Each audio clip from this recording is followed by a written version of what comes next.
السلام علیکم ورحمۃ اللہ۔ شہید سیالوی آپ سے مخاطب ہوں۔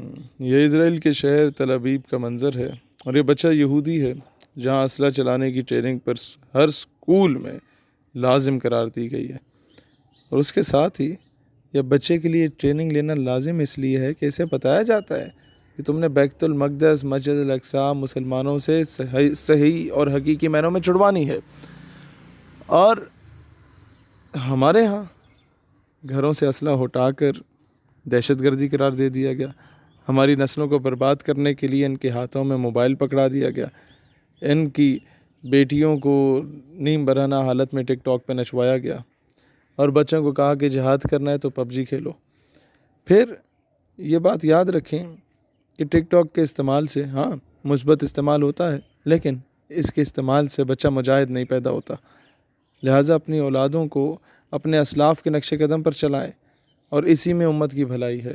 انہیں بتائیں نور الدین زنگی کون تھے، صلاح الدین ایوبی کون تھے، طارق بن زیاد کون تھے، محمد بن قاسم کون تھے، ٹیپو سلطان کون تھے، محمود غزنوی کون تھے۔ 17واں حملہ کیا سومناتھ کے بت پہ، اور دنیا کے سارے سونے ہیرے جواہرات بر صغیر کے اٹھا کے ہندو پنڈت قدموں میں رکھ گیا اور کہا کہ یہ لے لو، تم لوگ بھوکے منگتے ہو، تم لوگوں کے پاس کھانے کو کچھ نہیں ہے، تم لوگوں کے پاس پہننے کو کچھ نہیں ہے، فائنینشلی تم لوگ ویک ہو، یہ لو اور اس بت کو بخش دو۔ تو محمود غزنوی نے کہا کہ اگر میں آج سونے ہیرے جواہرات تسلیم کر لیتا ہوں اور اس بت کو بخش لیتا ہوں تو آنے والی نسلیں مجھے محمود بت فروش کے نام سے جانیں گی، بت چکن کے نام سے نہیں جانیں گی، اور میں چاہتا ہوں کہ آنے والی نسلیں مجھے محمود بت چکن کے نام سے جانیں۔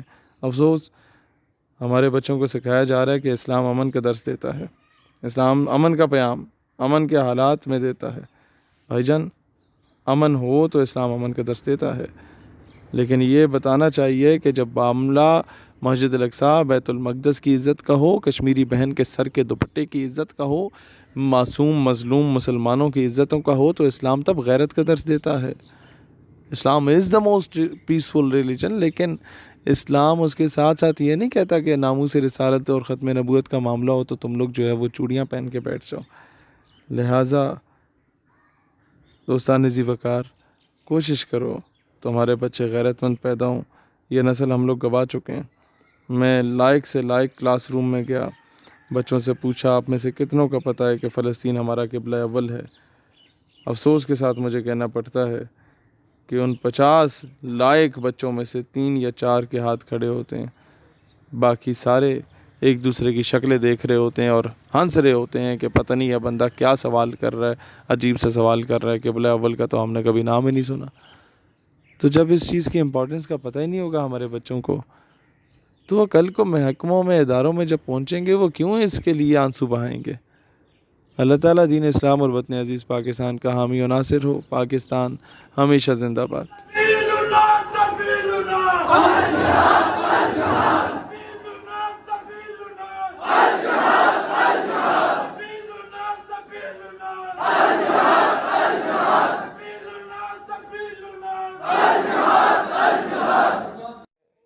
لکھ رہا ہوں میرے الفاظ، پاکستان اور ایران کو لڑوانے کی کوشش کی جائے گی، پھر پاکستان سعودیہ کو لڑوانے کی کوشش کی جائے گی، پھر پاکستان اور افغانستان کو لڑوانے کی پوری حد الوسع کوشش کی گئی۔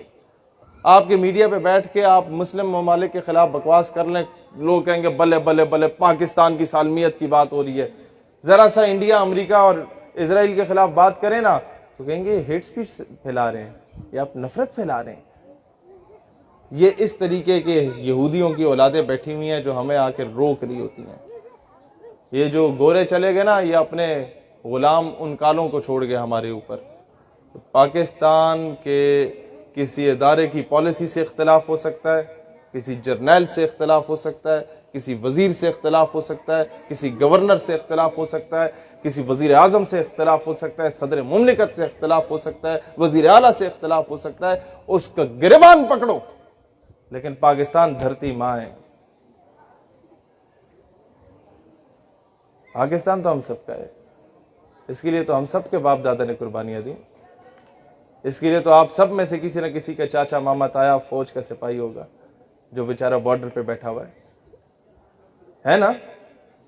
آپ سب کے خاندان میں کوئی نہ کوئی اس طرح کا فوجی ہوگا، کوئی پولیس والا ہوگا جو بیچارہ وہ کراچی کے یہ اتنی سخت گرمی میں لوگ بے ہوش ہو رہے ہوتے ہیں اور وہ چوک چوراہے پہ کھڑے ہو کے لوگوں کو راہ دکھا رہا ہوگا, لوگوں سے آ کے باتیں سناتے ہوں گے, وہ خاموشی سے سن لیتا ہوگا کہ چلو یار میں قوم کی خدمت کر رہا ہوں. ہم اسے تانے دیتے ہیں کہ تم 20,000 کے پیچھے یہ کر رہے ہو. بندہ پوچھے کہ الو کے پٹھو 20,000 کے پیچھے کون سے یاسین پہ جاتا ہے. لہٰذا جو جوان ہیں انہیں سینوں سے لگاؤ. کسی جرنیل کی پالیسی سے اختلاف ہے, نام لے کے بولو, پورے ادارے کو رگڑانا لگاؤ. کیونکہ اس سے یہی ہوتا ہے کہ جو وہ بیچارہ شہادتیں دے کے آ رہا ہوتا ہے اس کے زخموں پہ نمک چھڑکتا ہے. جرنیل کو کوئی فرق نہیں پڑتا, کوئی فرق نہیں پڑتا. اس نے وہی ریٹائرمنٹ کے باہر دفع ہو جانا ہے مشرف کی صورت میں, وہاں جا کے آرام سے زندگی گزارے گا. اس نے جو کیا, میں چیزوں میں نہیں جاؤں گا, پھر یہ فرشتے ناراض ہوتے ہیں.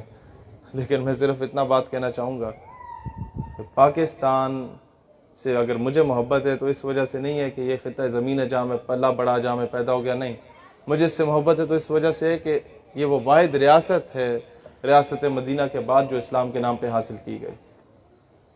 لہٰذا ہم اختلاف حکومت سے ہوگا, حکومت کا گریبان پکڑیں گے اور اس کو اٹھا کے باہر پھینکیں گے, اور اپنے بچوں کی تربیت کر کے ان کو سیاست میں لائیں, اپنے بچوں کی تربیت کر کے انہیں بیوروکریٹ بنائیں, اپنے بچوں کی تربیت کر کے انہیں آرمی آفیسر بنائیں, انہیں انجینئر ڈاکٹر بنائیں, انہیں اچھا عالم بنائیں, انہیں مین سٹریم میں لائیں. آپ مجھے بتائیں, بالفرض خدا نہ خواستہ 2-3 حصے ہو گیا ملک, تو انگریزوں کے کتے نہلانے والے تو ہر صوبے پہ قابض بیٹھے ہوئے. پھر کیا کریں گے؟ ضلعوں کو الگ کریں گے. میری بات سمجھ آ رہی ہے آپ لوگوں کو؟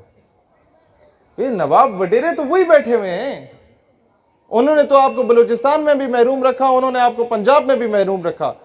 پنجاب آپ کو کیا لاہور نظر آتا ہے صرف؟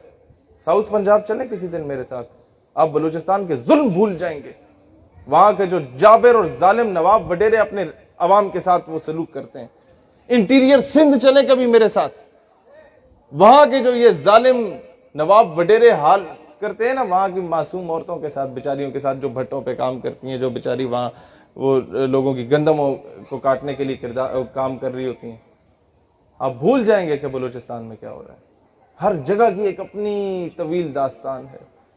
لیکن مسئلہ صرف یہ ایک بات یاد رکھنا, کبھی بھی کوئی نواب وڈیرا آپ کو اپنا کمی نہیں بنائے گا جب تک آپ خود اس کے گٹوں میں نہیں بیٹھیں گے میں نے دانے دے دو, مجھے دانے دے دو جی, میری روزی روٹی لگ جائے. اپنی حق حلال کی 2 وقت کی روٹی کمائیں, نواب وڈیرے کی غلامی کو لات ماریں. ٹھیک ہے تھوڑی مشکل ہوگی, لیکن یہ ہے کہ کم از کم تمہاری بیٹیوں کی عزت بچی رہے گی. آج ڈاکٹر عافیہ کی والدہ نے ہمیں صرف ایک بات کی تھی کہ بیٹا مستقبل میں کسی مقام پہ پہنچے نا تو قرضہ نہیں لینا کبھی. تو مجھے فوراً سمجھ آ گئی کہ اگر میں کسی کو قرضہ دیتا ہوں تو میں ایکسپیکٹ کرتا ہوں کہ میرے بوٹ بھی پالش کرو, میری گاڑی پہ بھی کپڑا مارو, میں تمہیں لات ماروں, تمہاری جرت نہیں ہونی چاہیے بات کرنے کی. اسی طریقے سے جب امریکہ آپ کو قرضہ دیتا ہے تو وہ ریمنڈ ڈیوس کی صورت میں آپ کے بچوں کا بھی قتل کرتا ہے اور باعزت بری ہو جاتا ہے. وہ کرنل جوزف کی صورت میں آپ کے بچوں کو اپنی گاڑی کے نیچے کچل دیتا ہے اور باعزت باہر دفع ہو جاتا ہے. اور وہ عافیہ صدیقی کی صورت میں آپ کی بیٹی کو اٹھا کے بھی چلا جاتا ہے اور آپ کی جرت نہیں ہوتی بات کرنے کی. قرضہ اتنی بڑی گندی چیز ہے. ملکی سطح پہ قرضہ نہ لینا یہ ہم حکومت سے امپلیمنٹ کروائیں گے, لیکن یہ نوابوں وڈیروں کی غلامی سے نکلنا یہ آپ لوگوں پر ہے. اپنے M N A M P آئے انہیں کو ہماری گلی میں نلکا لگاؤ, اگر وہ آ کے لگا دیتا ہے اور کہتا ہے مجھے ووٹ دو تو اس سے صرف یہ بولو بھئی نلکا لگے نہ لگے ہمیں اس سے غرض نہیں ہے, گلی پکی ہو نہ ہو ہمیں اس سے غرض نہیں ہے. ہمیں اسٹامپ پیپر پہ لکھ کے دے دو کہ تم ڈاکٹر عافیہ صدیقی کو واپس لاؤ گے یا نہیں لاؤ گے.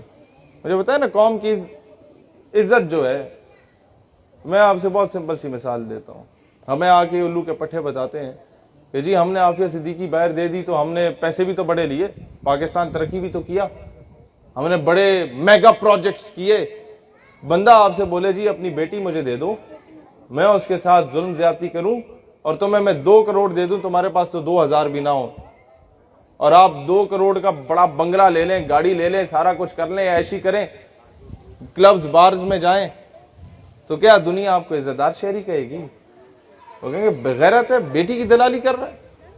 تو آج مجھے بتائیں نا پاکستان اگر ترقی کر بھی لے امریکہ سے ٹکے لے کے تو لوگ تو ہمیں یہی کہیں گے کہ بغیرت ہو گئے ہو, بیٹی کی دلالی کر رہے ہو عافیہ صدیقی کو بیچ کے. افسوس کی بات یہ ہے کہ آپ کے کراچی سے اس کو اٹھایا گیا ڈاکٹر عافیہ صدیقی کو، لیکن دکھ اس بات کا ہے کہ کراچی نے وہ رسپانس نہیں دیا۔ رسپانس تو مجھے دکھ ہے کہ پاکستان نے پورے کوئی نہیں دیا۔ امت مسلمہ کا معاملہ ہے۔ ان کی والدہ کہتی ہیں، میں آخری بات کر کے اجازت چاہتا ہوں، بارش کا بھی وقت ہے۔ ان کی والدہ کہتی ہیں کہ عافیہ صدیقی کو رسول اللہ علیہ السلام کی زیارت نصیب ہوئی تو وہ رو پڑی، یا رسول اللہ کب تک میرا امتحان لیں گے، کب تک میرا امتحان ہوگا؟ انہوں نے کہا بچے تمہارا امتحان ہو گیا، تم تو پاس ہو۔